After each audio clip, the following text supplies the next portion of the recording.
But anyway, we're blessed. We are pastors, right? Yes, we are. Why'd you put that picture up? So I thought it was a good one to start with. We're pastors. This is what we do every single day, is we pastor young adults. And so when we're talking about trends in young adult ministry, what we're not talking about is we're not talking about all the vast studies that we've done on our way to PhDs. What we're talking about is what we deal with every single day as we work with young people. And so there may be things that you completely disagree with and say that's not happening. Well, we're going to argue with you a little bit because this is what we do. And put in that context, we want you to understand where we're coming from. Tim and I have a meeting every week, late at night, about 11 p.m. when our kids are all in bed and our wives don't know we're gone from home. And we have a conversation about ministry, politics, theology, philosophy, sports, and We've never talked about sports. And music. That may be the only That's thing right. We don't talk about sports. That's right. Music. So if this afternoon sounds a little bit like we're having that conversation at Denny's over coffee and English muffins, then that's the reason why, because that's what we do a lot. So the thing that we wanted to make sure you don't do is ask us for studies that prove our points. We're simply telling you what we do every day of our lives. We're just pastors. And this is what we observe, what we deal with on a daily basis. We're also, we wanted to tell you ahead of time that we're Adventist, that we are fiercely committed to our church. We're in love with it. We worry about it. We love it. We are troubled by a lot of things we see, and we're also encouraged by a lot of things we do. But at the end of every day, we are proud to say we're Adventist, and that the voices within Adventism that sometimes encourage us, we're thankful for, and the ones that try to define us out of Adventism, we are not thankful for, and we pray for a change in the future. So that's something we wanted to say. Right, and the journey to become Adventist, if you will, because you can be born into a culture. You can't be born into Christ, of course. You can only be born again into Christ. And so the journey to really find the value of our Adventism, of our cultural Adventism, and of our foundation of Christ in Adventism, I know for me was a long journey. We did ministry in a band for 10 years that was mainly outside of the Seventh-day Adventist Church because the Seventh-day Adventist Church just wasn't really sure what to do with us. Pastors in a rock band, they thought we'd show up at a place and they'd do the same thing your mom did. Oh, you're a quartet. Not quite. We'd set up the drums and they'd stop talking to us. But going through that and doing a lot of ministry outside of the Seventh-day Adventist Church, all of us who were involved in this ministry landed back within Adventism with opportunities to go. I've had job opportunities outside of the Adventist Church, and I always came back here. And there's a reason for that. And as we grow ministries and as we work ministries, we believe in Adventism. It's as simple as that. As simple as that. Do you want to tell me a little bit about the format from here on? Format, we're basically going to be giving you trends that affect our ministry on a daily basis. We've got 3 categories. The first category is secular trends that affect our ministry. Second category is Christian cultural trends that affect our ministry. And the third is particularly Adventist trends that affect our ministry. To make it a little more fun, because we couldn't agree on all of the trends, we decided to make them into top 5 trends that are affecting ministry in the secular world and outside of our church and inside of our church. So we're going to do top 5. I don't think they're in any order. Are they in any order? I don't think they're in order. They're not in any order, so just the 5. Okay. Not in no particular order. All right, secular trends that affect our ministry. Number 1, online communities. My face, Facebook, my space, not my face. My face, your face. Facebook, Xanga, on and on and on. The list goes on. Even over to blogs and forums and all that type of thing. This has changed the way that ministry is done. You have a story about how students got something together. Here's a good example of how things have changed completely. This last Monday, a group of students at 2 p.m. in the afternoon decided that they wanted to have a political rally on campus at 5 p.m. Okay, within 3 hours from birthing the idea to the actual political rally, they had an audience of over 100 people. Okay. They did this through Facebook, MySpace, and texting. I got 3 or 4 text messages, and I had probably 20 of those students invite me on my Facebook account to come to this rally at 5 p.m. in the afternoon. in 3 hours, they could do that. Isn't that amazing? Something else is amazing is that these people, people who are using these communities, they are, although Tim I know is going to disagree with this, they can know a person. Well, it used to take a week or two, maybe a month or 2 or 3 months, or maybe a year or two, getting to know a person, their likes, their dislikes, their background. They can do it in seconds. They can read a profile. In 30 seconds, they can know what a person is like, what they're about, and what makes them tick. I would argue that they can't necessarily know what the person is about, but they can know what the person presents to them about who they are and who they want to be, at least how they want to be presented, which is not necessarily a bad thing. There's some accountability issues that might come into play there. But as we were talking, one of the things you put down here, well, a good example of this, there was a young man who was starting to come to the ministry that I had started. We call it Relive Ministry at Loma Linda University Church. And it's just, I've been there about 6 months, and we're just exploding as far as people coming and getting involved in ministry, which is really exciting. But one particular gentleman was thinking about coming and thinking about getting involved. And I remember you calling me, and you said, hey, so-and-so's thinking about getting involved. You need to have him there. And I said, why? And you said, go look at his MySpace account. He has over 750 friends on his MySpace account. And I don't have 750 friends. I've got like Sam. And sometimes my wife talks to me. And that's about it, 750 friends. And what has proven to be true is that when he came, he brought his ton of people. He brought his community with him. So you had down here that they're more broader communities, but weak networks. I'm not sure I agree with you on that. Go. Because I think that the networks are strong. They're more accessible. Kids have been more accessible. Young people are more accessible to one another than they ever have been. When I used to work at the academy, I'd walk outside during a break, and there'd be 5 people standing in a circle, looking at each other, all talking on cell phones, talking to somebody else, which was kind of funny. But they're connecting with people in ways that we just didn't have the opportunity to when we were young, or maybe I was just really unpopular. That could have been it too. But what I mean that the friendships are weak. What I mean by this is that the networks are broad. I mean, this person you're talking about has 750 friends. That's not a friendship. That's a picture on your profile section in your opening page. I mean, a friendship. And see, what's happening also is that networking 700 people together then is becoming the new norm for being a social person. So these people have less really deep, accountable, nurturing relationships, but they have 700 people they know online. Another thing that I wanted to mention about this is that our events then are not necessarily events where people are coming to network, to get to know each other. Because they can do that at home and in their pajamas, in their living rooms, or in their bedrooms with their computer. Okay? Our events are really, they don't come to do that. And what I'm finding out is that young adults come to the event, they see what's happening, and then they're gone. They don't stick around for 2 or 3 hours afterwards like they used to in the past. Anyway, that's, Okay, that's probably, I would say that's one of the main things that hits me when it comes to putting things together for young people. The next one you have, number 2? Oh yes, number 2. Film and YouTube. Now, I know that this is obvious, that film and YouTube affects how we do ministry and affects the young adult culture. But it's really more serious than that. It's deeper than just saying, young people like movies. It's really taking over as the new literacy. Young people don't really read anymore as much as they watch film or they watch stories on YouTube or at the theater. And this has really terrific implications for our preaching, our communicating with each other. If really the way they communicate truth is through story and through these journeys that they go through and these films that they see or they put together themselves, we got to pay attention to that. A story really reveals truth, not a list, not propositions. You had a lot to say about that. Well, I think that what we've seen is a shift from print media to visual media, which is huge. And it's huge for the church, and the implications for the church are huge. I noticed that there are cameras around here at this church. You guys podcast, right? I would assume so.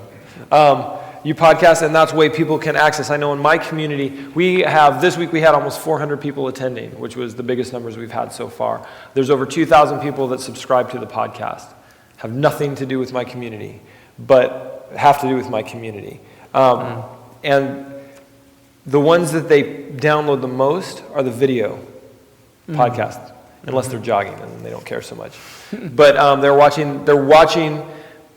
watching story, and the way that we communicate has gone back to parables, if you will, and that's what these young people are encountering. What is the implication of that for your ministry, though? Sorry. There's so many. We could spend all afternoon on this one, really. But for my ministry, for example, one of the things that happened last quarter, as I was teaching a class, I'll give you an example. And I spent 5 days talking about racism issues within the church, outside of the church. And it was really the most boring 5 days I spent in class until I required students to watch the movie Crash over the weekend. When they came back the next Monday, they were alive. They wanted to talk racial issues in class. And we spent the next 2 or 3 days, doing something we should have done the week before. But I had spent the week before showing them, some pictures and an outline on my computer. So the power of story and the power of film is really something we've got to really take into consideration. It's really like Tim is saying, it's a new literacy. It really is. They're not reading as much as they are watching film. Which brings up one of the big questions that I think we have to really contend with as a people, as a church. The amount of resources we put into print media really needs to be, we think, reconsidered. We really don't emphasize visual media as much as we do print media. Right. When you try to get a magazine or a book or something into the hands of a young adult and tell them to read it, that's a task. But you give them a little video they can put on their iPod and watch, or you give them a film to go watch, and they get giddy. They're excited about it. Yeah, let's do that. That sounds like fun. So anyway. Well, it's changing people's worldviews, and it's changing, and we'll get to this later, it's changing what shapes our church, which I would contend used to be our educational centers. And I think that's changing from our educational centers to our media outlets. And we're going to talk more about that later, because I think that's a very important shift, especially within young adult ministry, but even for the Seventh-day Adventist Church as a whole. I think there's some real implications there. But as they're visual people, this also changes the way, and maybe we can deal with this within music, but it also changes the way that they worship.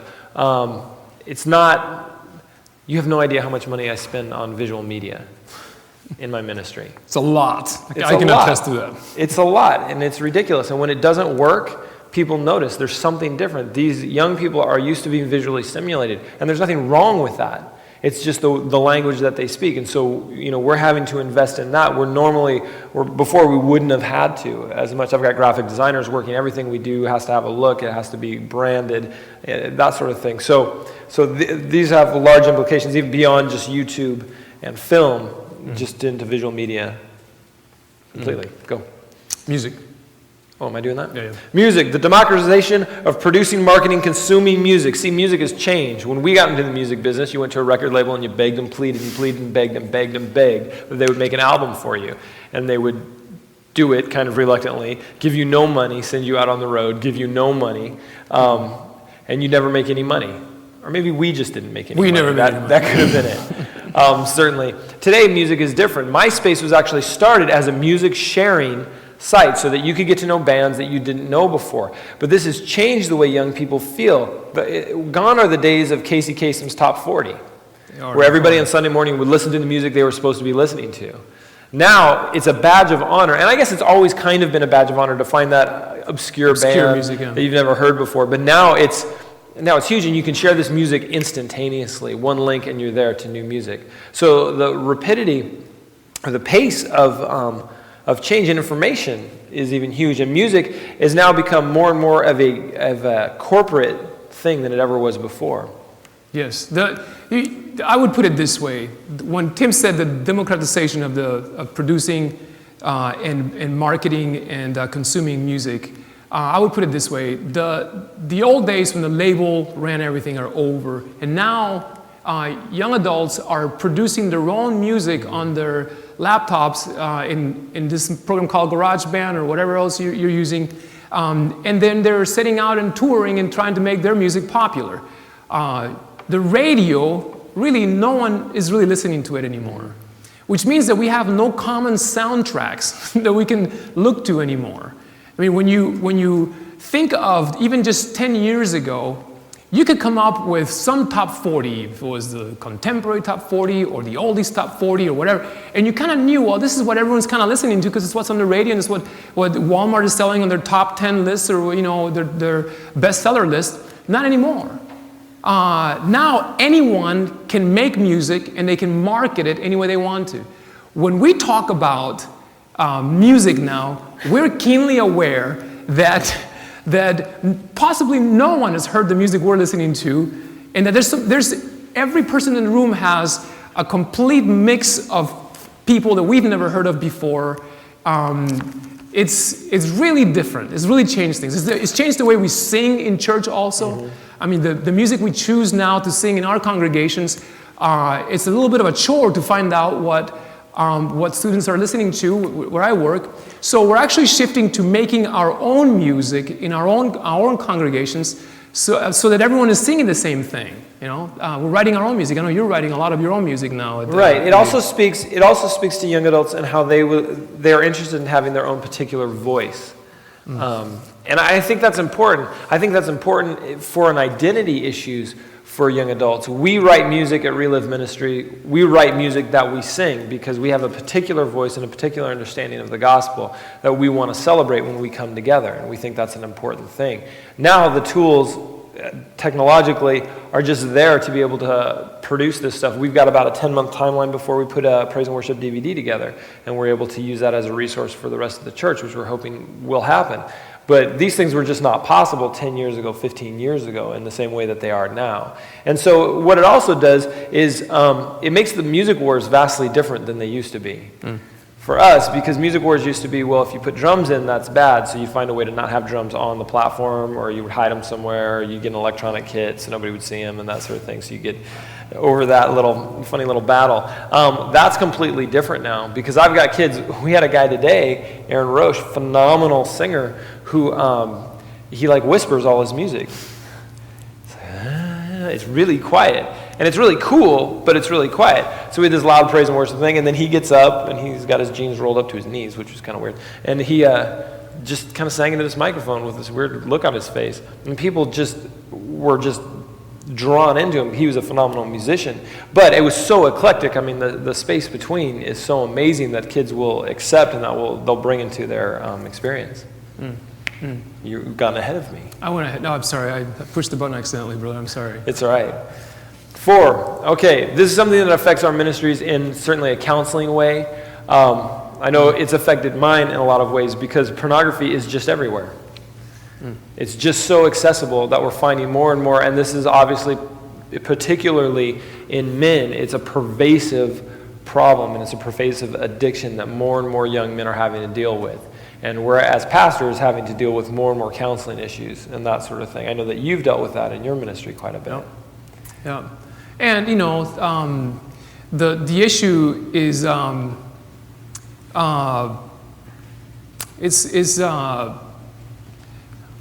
Jay, you would know, you work at IT program, or IT department at last year. Our bandwidth has been suffering on campus because of the kind of downloads that some of the guys are doing in the dorm. And the guys' dorm is really where the problem is. When we invite someone to the campus to talk about sexual addictions, pornography, we get the biggest response at our counseling center. When we make that available to people, to some of our students on campus, the counseling center deals with just a flood of requests for help. It's a real problem, and it's something that as people, as a church, we've got to talk about more often and more openly. Well, I think it'll be interesting to see how that plays out in the next 10 years over marriages and things like that of these young men who are getting addicted to pornography and trying to work that out throughout their lives and throughout their spiritual lives, certainly. But you have another one that you think. is more. We had a minor disagreement over this one. See, my contention, Tim doesn't agree with, is that what we have is not necessarily a problem with sexual promiscuity as much as an emotional promiscuity problem. We've talked for a long time, for generations, about sexuality and how to stay pure sexually, and we've really, I think we've mastered that subject. But we've never talked about, which I think is a bigger issue with the people I work with, is emotional discipline and emotional abstinence. Because my hunch is that the problem, the reason why some of our young adults are engaging in sexual promiscuity is because they haven't learned how to guard their hearts, how to have a discipline when it comes to relationships. So that's why I put it there. Now, Tim has a different angle on this, I think, and I welcome his response. I'm not sure if it's a completely different angle. I just think that, there are people that are more bent towards discipline, whether it's their heart or whether it's their bodies. And it's kind of a which one comes before. Does the donkey come before the cart or the cart before the donkey? So I'm not sure we're arguing 100% here, but what do you think? How do you think it affects your ministry, your emotional promiscuity? What do you think is? You think we have to change the way that we counsel these people? I think we have to teach them a new set of skills. I mean, I think it's easy to tell them don't have sex because it's not good. Mm-hmm. I think that's pretty easy, and I think they've heard that from the time they hit puberty. Right. So telling a young adult, you shouldn't have sex. It's like, well, okay, sure, we won't, or whatever, until they're in a room watching some movie with a dark lighting and some hot chocolate and so on. What we haven't really spoken about is emotional abstinence. I go back to this. We haven't talked about how to not have a string of relationships that, the people I talk to in my office constantly, they call it real love. I'm really in love with this person. 2 months later, I'm really in love with this other person. 5 months later, I am really shattered by this relationship having broken up. And now I'm looking at another person, and they go through this cycle, continuous cycle of relationship after relationship. And so what I'm saying is that sexuality is really an issue. It's important that we talk purity and that we address that. But I think we have a blind spot when it comes to emotional discipline and emotional promiscuity. I think there's one more thing I would put on here as far as the trends, secular trends that affect our ministry, and that's just the pervasiveness of overall media in their lives. And I'm not one to bash media because it's there and it's interesting, and we all watch it, and that's okay. But the connections that a lot of these young people feel to, I heard an interesting statistic. I was talking to a guy who he's got kids, and he doesn't allow his kids to watch TV, touch a computer, or anything until he's 12. And he said, he's a psychologist. So he said that young people build relationships with these inanimate objects, and it changes the way that they deal with people. They get involved in relationships with the people that are on the television shows that they watch. They feel like they're having real, true relationships, so everybody must feel like they're broken up with since the writer's strike, because nobody to be in a relationship with. But it's changing. I don't know about you, but and maybe this was a little more in youth ministry than young adult ministry, but the strong connection that they feel to people in media, to Hollywood types and that sort of thing is pretty phenomenal. The way they identify, they put their identity into a famous person. Idolatry, if you will, holding these people up in a way that's, I don't know, crazy. But I know that I have to deal with that a lot in my ministry, and kind of bringing people back to the fact that not everyone's a movie star, and you may not be either, that sort of thing. So anyway, just throwing one in there at the end I didn't tell you about. Let's do, we had separate slides for these, didn't we? Well, we're just going to have to sit here for a second until we go through these. We are professionals. This is, we're going to talk about, it's pornography. And there's that. We both preached this morning, so we may be running a little on empty. Okay. We're on the Christian trends. 5 Christian trends affecting young adult ministry. These are movements within the broader Christian community that affect what we do in some way. The first one we put down is the Reform movement. The second one we mentioned, and I think we'll come back to this. I think we have that's what the mistake we made. It's the emergent movement, the emergent church movement, the social justice, a new consciousness about that. Migrating Christianity, we'll talk about that in a second, and post-denominationalism. The first one that we're going to mention is the Reform movement. The Reformed theology. Let's ask this. How many people have heard of John Piper or Mark Driscoll or both? Okay, good. What? Yes, Yeah. they're Calvinists. Yes. They are by far the fastest growing and most influential movements in the North American church right now. I mean, we don't mean Adventism, of course, but the North American church.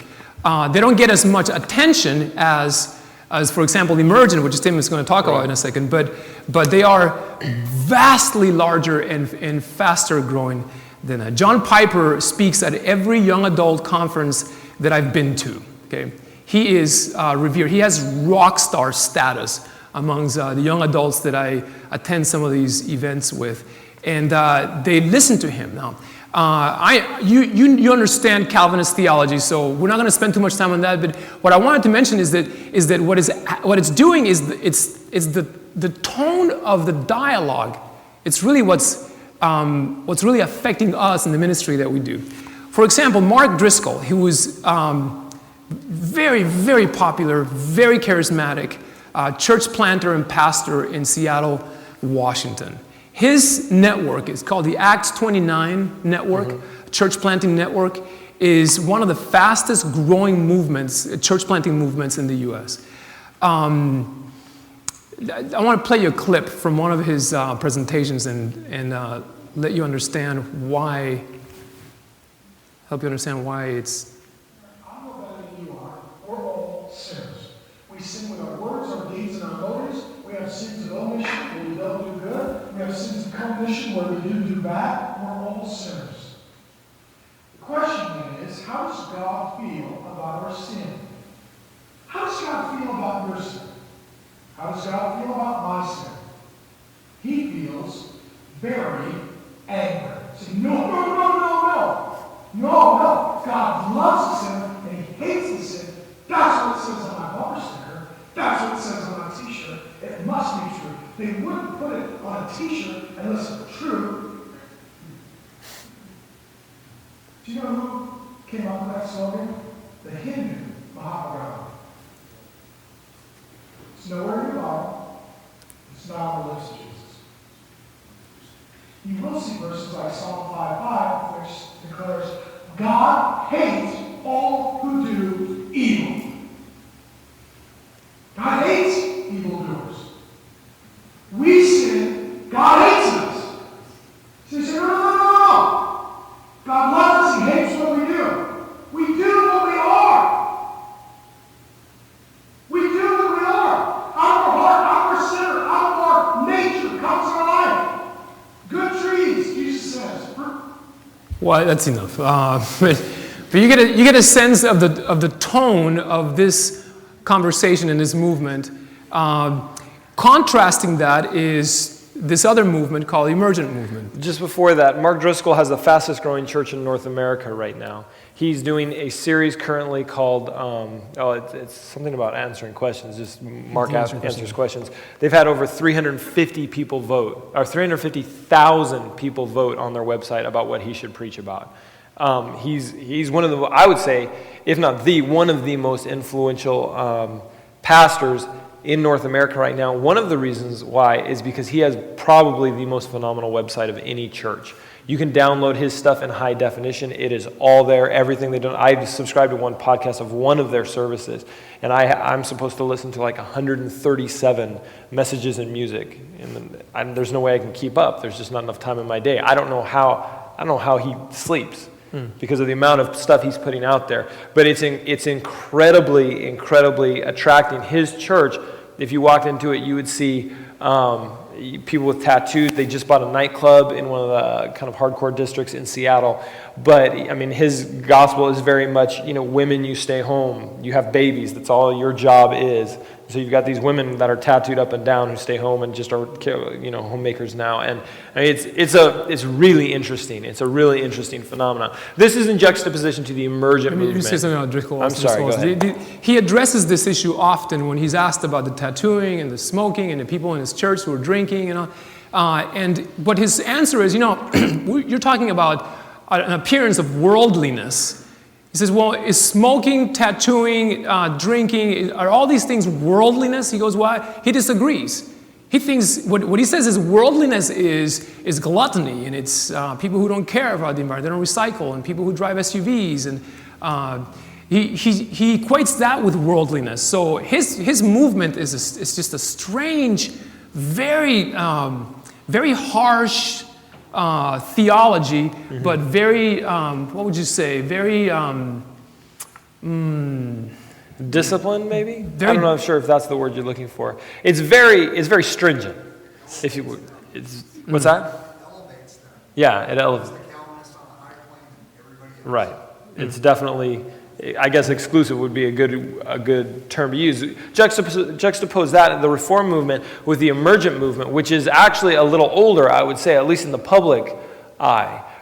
Started by Brian McLaren, and interestingly enough, Mark Driscoll was one of the founders of the emergent movement, and after a while he definitely separated himself. Brian McLaren, one of probably the largest, I don't think pundits is the right word, but one of the best known pastors is Rob Bell. He creates Pneuma videos, which is the second most downloaded Christian podcast. Interesting. Didn't realize that. Yeah. Didn't realize that. He has a very unique preaching style. He has a company called Pneuma that creates pastoral resources and preaching resources for people. I've used them in my services. I'm sure you've used them in yours. Yeah. Why don't we take a... Here's the contrast between what you heard a second ago and this right here. I think you'll find that interesting.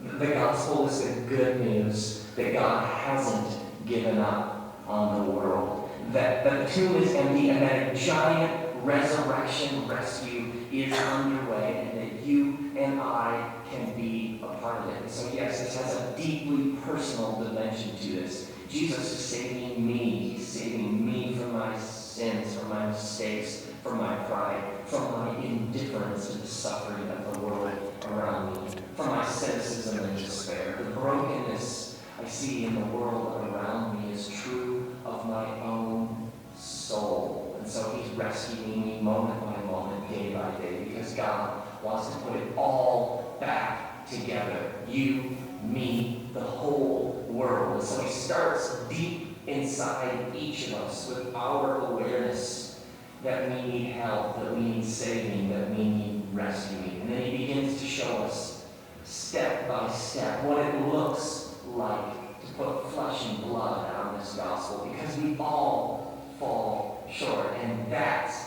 the beautiful part. Broken, flawed, vulnerable people like you and me are invited to be the hands and feet of a Jesus who loves us exactly as we are, and yet loves us way too much to let us stay that way. Just another example.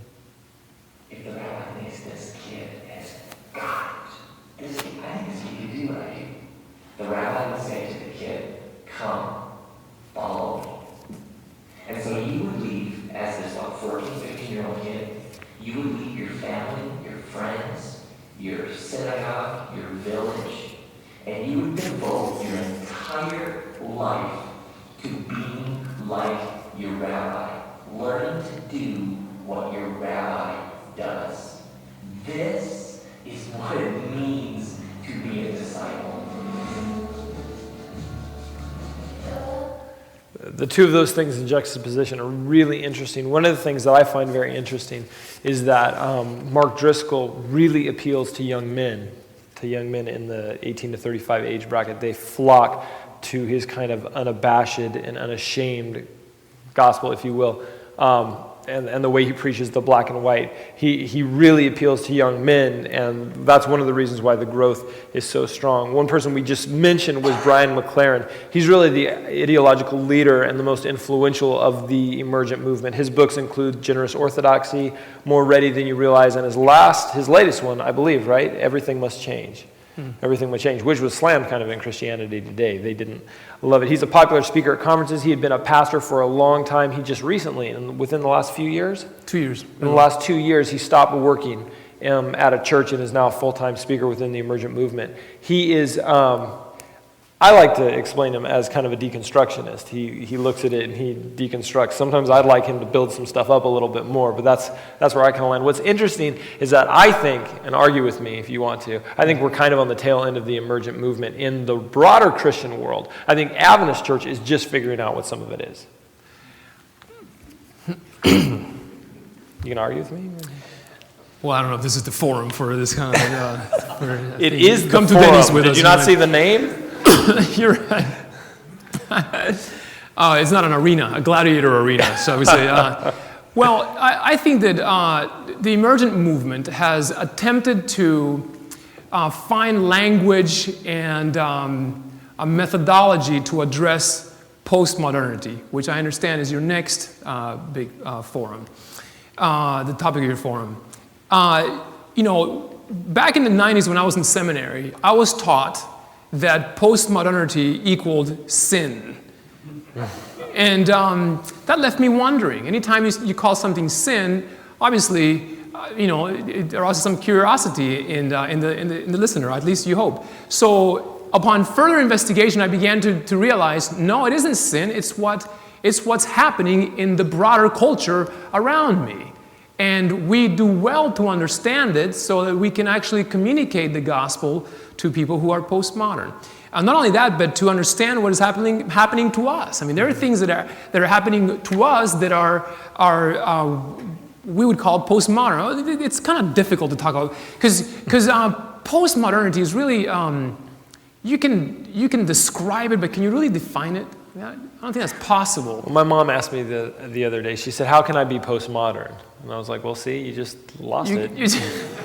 Can't do it now." A modern person wants to classify and organize, and maybe postmodern people don't want to do that. It's not that important. Anyway, Brian McLaren has attempted to do that, attempted to find language to explain what it is that's happening. I mean, the way one of his great illustrations is that there is a great river flowing, and that Christianity has a bridge, but it's not crossing over that river. That the river is somewhere else now, and we still have this massive, fancy bridge. And so emergent is a way to embrace maybe what's another one of his great illustrations, embrace what was before, like a tree, a new ring on a tree is emerging. You're not discarding, you're embracing the old but becoming something new. Now, is it waning? Well, one of the problems is that you can't plant a church without philosophy. What do you do with it? I mean, one author puts it this way, emergent is like a bunch of 8th graders or 7th graders talking about sex. Everyone's talking about it, but no one's doing it. Understand? Everyone's talking about emergent, but no one's actually doing it. Because what is it? But on the other hand, Driscoll and the Reform movement, they give you a list. Take this to your church. You can make this work. You can actually begin stuff. You can lay foundations with this. You can teach people something with this. Now, the reason why we're spending so much time on this is because there is a parallel to this within Adventism. And we'll come to it in a moment. One of the quotes that I've really fallen in love with is by Dr. Leonard Sweet, who's one of the postmodern writers. He just wrote a book called The Gospel According to Starbucks. And one of the things that he has reminded me of, and I think the emergent movement has done a good job of this, is opening up the conversation, as they say, to talk about what's really going on. But the second thing was, he said, and I'll paraphrase as closely as I can, he said, because understand one of the tenets of postmodernism is that there's no absolute truth. And he said, someone asked me if I believed in absolute truth. And he said, my answer to that is not only do I believe in absolute truth, I know him. His name is Jesus. And he says that, when we reduce the gospel to a set of propositions, we have forgotten the fact that the gospel was never an argument to be won. Evangelism is never an argument to be won. It's a person to be known. And so that, for me personally, has been a real callback in my life. So, for what it's worth. Let's move on to the next point here. The number 4, Jenkins effect. Tim and I call it the Jenkins effect, although that's not really right. I call it that because you called it that. maybe that's true. I got it into our system. Okay. Phil Jenkins, author of the New Christendom, one of the books that he's written on this topic. His study is revealing, or the way he explains this movement has really affected us, I mean, Tim and I. Mm-hmm. The center of Christianity has migrated to the global south. Right? The average age of Christians in the global south is 18. The average age of a Christian in the global north is 58. I mean, and this is closely correlated to general population trends. Population trends in the north as opposed to the south. The global south now is beginning to re-evangelize the north. Mm-hmm. Interesting. Immigrants are bringing their Christianity back to us, and most of the time what we're seeing, Tim and I, is that it doesn't fit, does it? I mean, when they bring their Christianity, what they were taught back in the 50s, in the 40s, when they bring it back here to the U.S., to where we live, to our churches, there is friction because we are no longer what they were taught to be. And are you speaking within the broader Christian context, or are you speaking within Adventism? Broader Christian context and Adventism, in the Adventist church. You have plenty of examples about this. We've got tons of examples. And I've got a long list of examples. Do you want to go there right now? We can. If you don't want to, we don't have to. No, we can. I think one particular thing is I think women's ordination is a wonderful example of this. We believe as North American Seventh-day Adventists, I think by and large, I mean that may have changed in the last few years, but that it's an issue of justice. It's no longer a biblical issue. We're not necessarily ordaining people biblically anyway within this church. And so North America, I think, if it was on its own, would be interested in moving that direction. But then you deal with a world church that says, wait a second, 40 years ago you told us that's not the case. We still don't allow women on the platform in our church. Mm-hmm. How can you say you're going to ordain a woman? And so we're seeing the Jenkins effect happening kind of in those realms. That's my example. Yeah, that's a perfect example. I'll give you a personal example of something that happened just last week. Last weekend, I encouraged my people, my congregation, La Sierra, to observe Lent, the 40 days before Friday, Good Friday. And, what I explained to them is that this is a beautiful ancient Christian practice. It's not Catholic. It's just a beautiful way to prepare ourselves for Easter, and that I encourage them to give something up. They don't have to fast like Catholics do from meat. But let's just give something up. I told them I'm giving up sugar for the most part, although we had some dessert before we came in here, which was really great. Sabbaths are off. We're Adventists, right? Sabbaths are a day of rest, so from all that. Some people gave up coffee. Some people are giving up hot showers, bizarre things. People are giving up dairy. Beautiful. Now, from the time I made the announcement to the time I checked my email that afternoon, I had a long list of emails from people who were just livid about my introducing a Catholic practice into Adventism. One person asked if I was a Jesuit priest infiltrating the church to bring about the time of trouble. To which you responded, "Of course." Let me ask you this question. Well, was there a trend within those emails from the people that they came from? All first generation. All first generation. Immigrants to this country. Okay. All of them. Every single one. I just think it's interesting. It's an interesting phenomenon. I think it's an interesting phenomenon that second generation Hispanics, I'm Hispanic so I can talk about my peoples, the Hispanic panic. Hispanics just down the street at our church near where I am, the second generation people are coming to me and to my office often and saying, I don't think I can survive in there. I've got to get away from there. I just can't.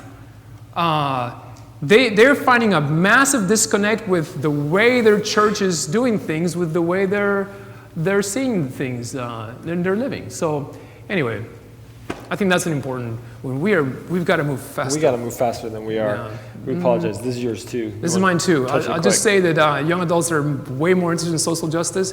Jim Wallace, I'm sure many of you have heard of, is editor or the owner, I guess you say, of Sojourners, the website that encourages. Shane Claiborne is one of the leaders of a movement called the New Monastic Movement. His latest book is called Jesus for President.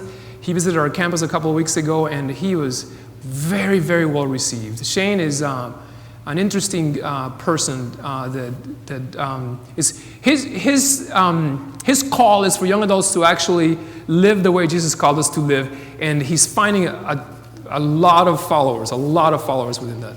Okay, let's move on to this right here. You wanted to talk about this. All right, post-denominationalism. With the growth of mega churches, we've seen people less and less interested in denominational support, if you will. Value Genesis holds this out, that our young people are more spiritual than they've ever been before, but they have less brand loyalty than they've ever had before. They're not so interested in being Adventists, but they're very interested in being spiritual people who are searching after truth.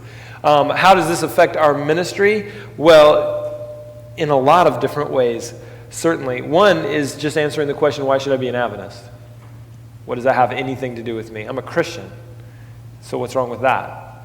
Isn't that just enough? Why do I need to be in community? At least, why do I have to be in a community with a label, which is kind of postmodern in the way that it happens anyway. Obviously, no problems with ecumenicalism. I can never say that word. And George Barna, his research shows that young adults will be less likely to observe or be aware of denominational affiliations as the future moves on. So it's just less important to them, which we see certainly through our educational system, less and less, fewer and fewer of our kids in our own educational system. I'm at a campus, I'm at Loma Linda University campus, and a lot of the kids that I do ministry with, and I say kids, we're talking about 25-year-olds. Because we're so old. Because we're getting old. You're older than I am, don't forget. Just remember. But those kids don't go to our schools. They still connect with our churches, but they don't go to our schools anymore. And we're seeing some of that because they're not as connected with their denomination. They probably couldn't name their own conference president. No, I don't. Can you name your conference president? I do. He's my boss, so I can't. But if I were to do a survey on campus of the number of people who actually know our conference president, I'd guess less than 10%, maybe 5% of people know that. How about church structure? Could they tell you the church structure? Maybe 20%, 15%. And those are the pastor's kids that could tell me that. Because they know where dad gets paid from. What's interesting, though, what are the implications of that? Are the implications that there's a much stronger congregational affiliation then? Well, I don't know what the implications are, but I'll give you another observation, is that I think young adults will be, and are already, more willing to attend a community that meets their needs, regardless of what denomination they are, and they're willing to leave the doctrinal stuff behind. I mean, I meet lots of young adults who will say, why, I'm a Sabbatarian still and so on, but I don't attend an Adventist church. There's nothing there for me. I go to this church. Now that's where it's at, So I think they're willing to cross those lines way, in the past, I think people just, they withstood whatever their church did because they were Adventists, it's their brand. In the future, not so much. And we're already seeing that happening a lot. So, anyway. Strong implications. Yeah, let's go. This is the last one. The last trends, the 5 Adventist trends that affect our ministry, and these are very close to home. One thing that we see is the rise of generational ministry. The church is slowly seeing young adults as a unique demographic that need to be addressed. They did this with youth ministry about 15, 20 years ago. They decided that youth ministry, high school ministry, is something we have to pour ourselves into and invest into. Now they're beginning to see this in young adult. My age range is 18 to 35 in the church that I work at. You're a little more specific because you are on a college campus. But the denomination is beginning to see that it's important. We do specific generational ministries. And it's a blessing because I can't do what I do in a church setting. I can only do what I do with the integrity that we need to do it to reach young adults within a generational setting. It gives us freedoms that we would not have in a larger church setting.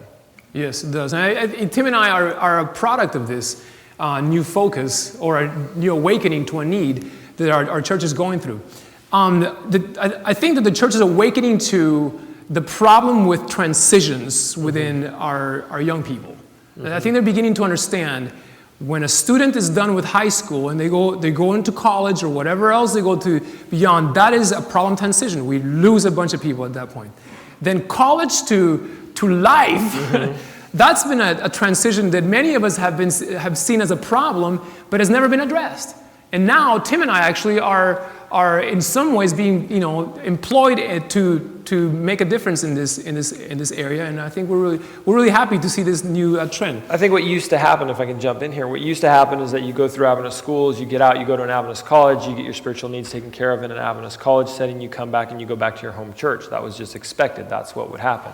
But what started to happen is as they became more and more having a better generational approach to young adult ministry, they go to a college, they get perhaps a worship experience they can't get in their home church. They worship in a different way, perhaps outside of the main church focus, and now they come back to their own church that has nothing for them. And so there's been this big gap until, as we see, they have kids and they want their kids to be raised Adventists, and so they show back up. All of us have experienced that in the churches that we belong to. And so now we're trying to target those transitional areas a little better than we have. Second thing Tim and I talked about is the parachurch organizations. Those have a massive impact on what we do. I guess I went too fast, didn't I? Okay. You wrote a list down, didn't you? It's on the next slide. Is it? I believe so. Well, let's do this then. Let's do this. Oh, there it is. And this one right here. Okay. We made a little list of some of the movements that are affecting what we do quite directly.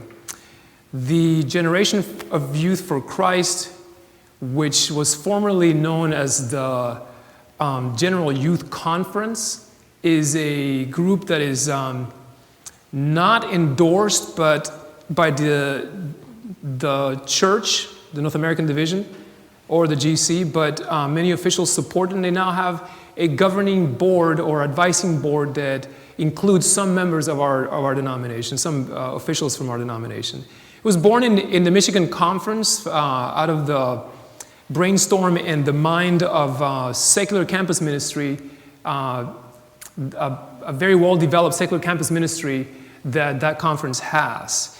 It is very supportive of independent institutions like Washita Hills and the Rice Institute, which I see we listed here, Black Hills Institute, which I think has a different name now. I think it's called Mission College. Oh, have they changed it?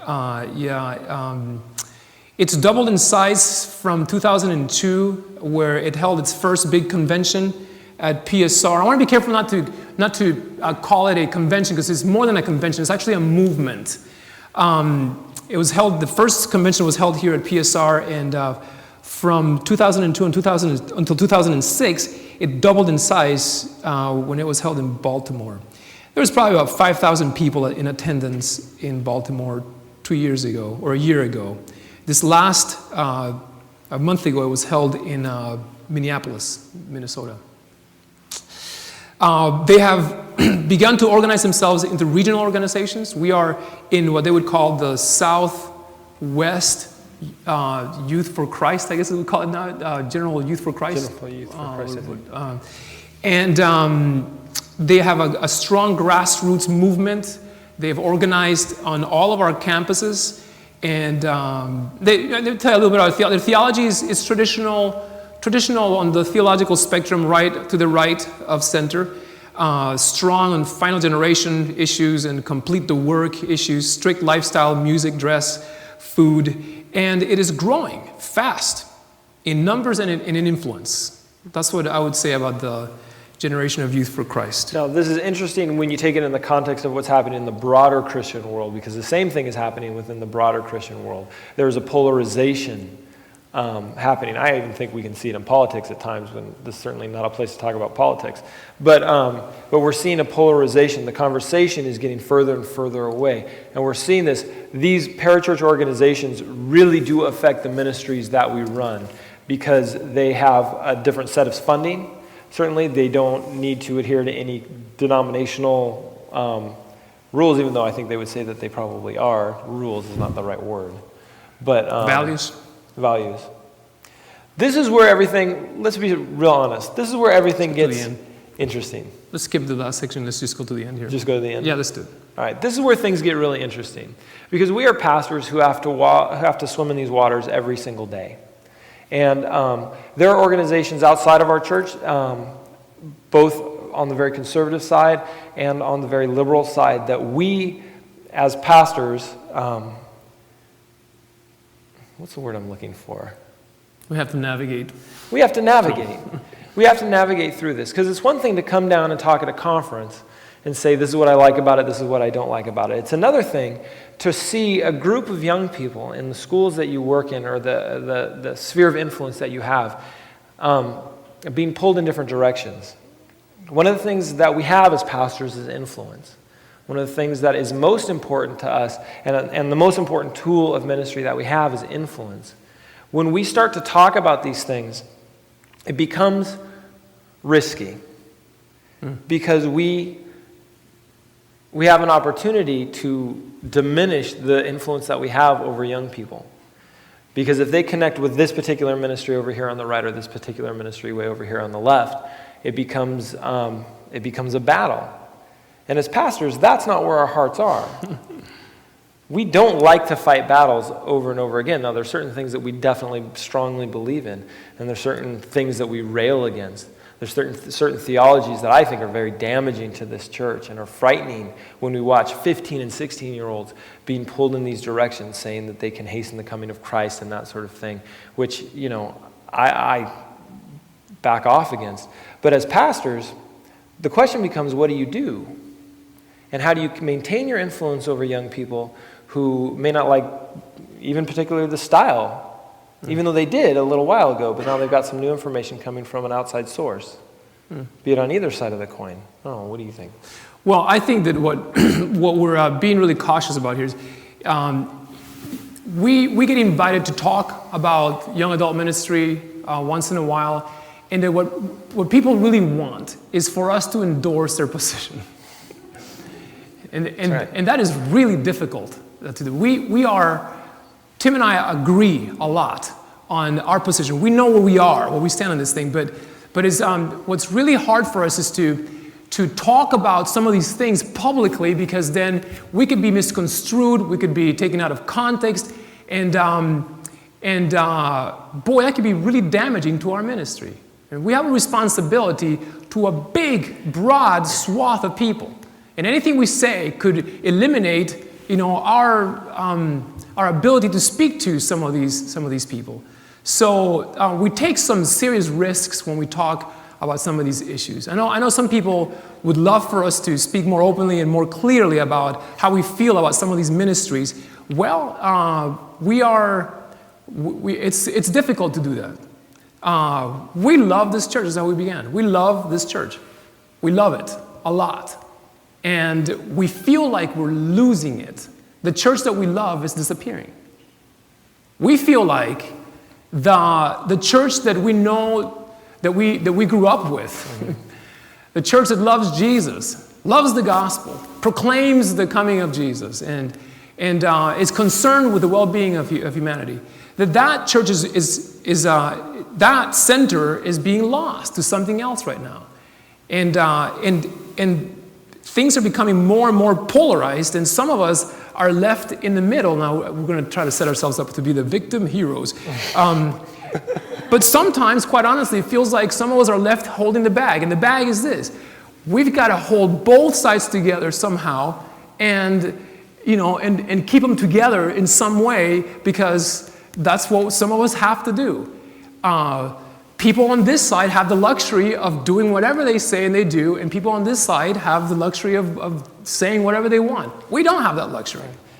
We're left in the middle, and this thing is getting so far apart from us right now that we either get ripped in half or we have to choose a side. And that's not good for us. It's not good for the church. It's not good for us. It's not good for people. We get emotional when we talk about this. We are in the process of losing the middle. I think that's true. And I think within young adult ministry, that's very true.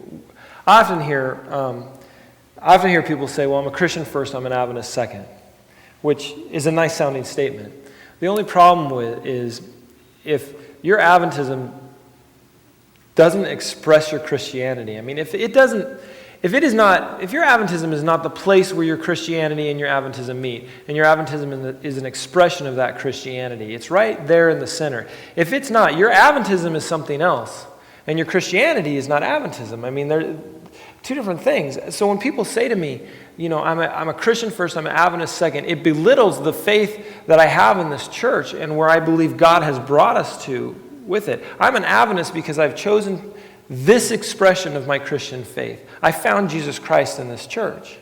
And so to watch organizations that honestly are much better funded than the church I work for, much better funded, much better at targeting young people because they don't risk anything in the way that they seek relevancy, working within almost a stunted situation trying to deal with that is tough. Because I got to tell you, there are things that I'm not comfortable with on the left, and there are things I'm not comfortable with on the right.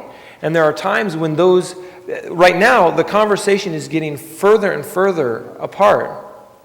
And to watch that happen is really frightening, because the question becomes at some point, what makes an Adventist an Adventist?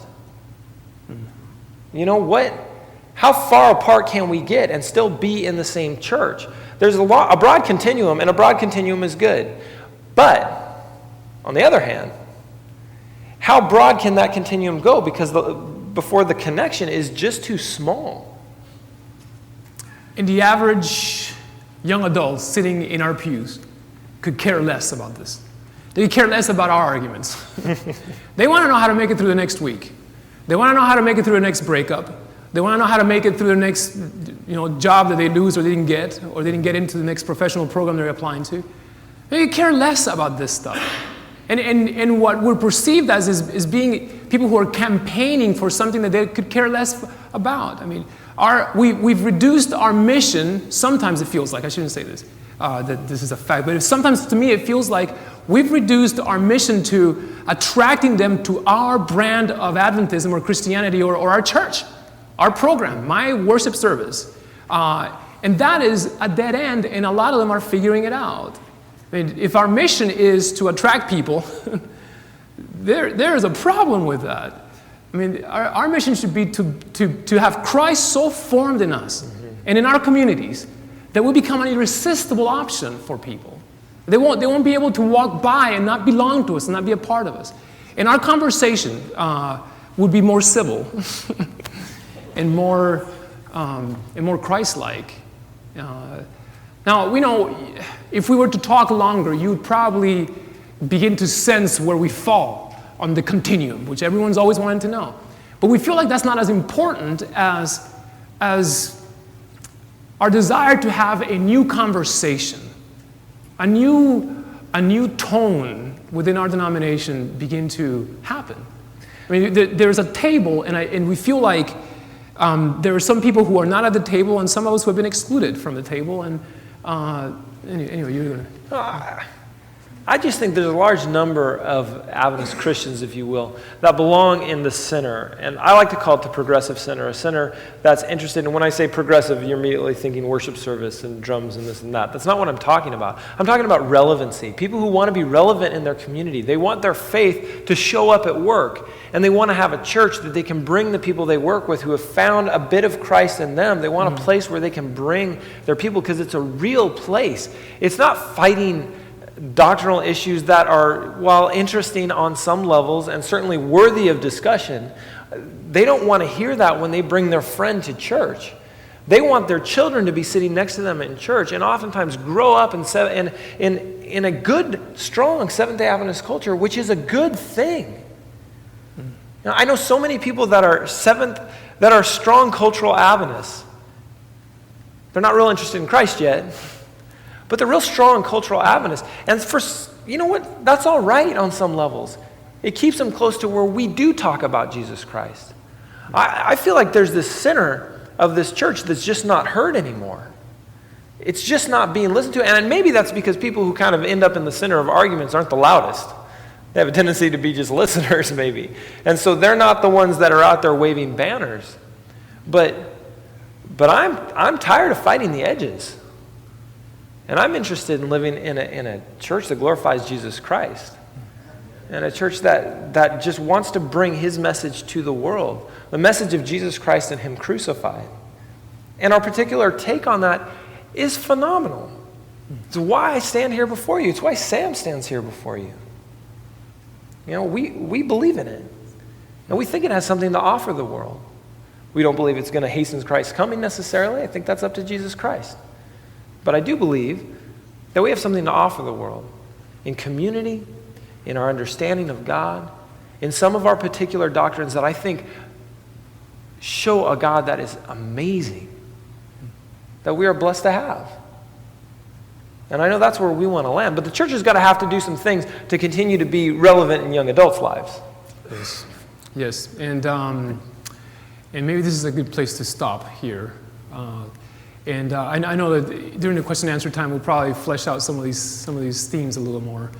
But we're appreciative of you listening to this part of our presentation, and we're thankful for you to tolerate some of our rants here at the end. So do we close with prayer? No? Oh, okay.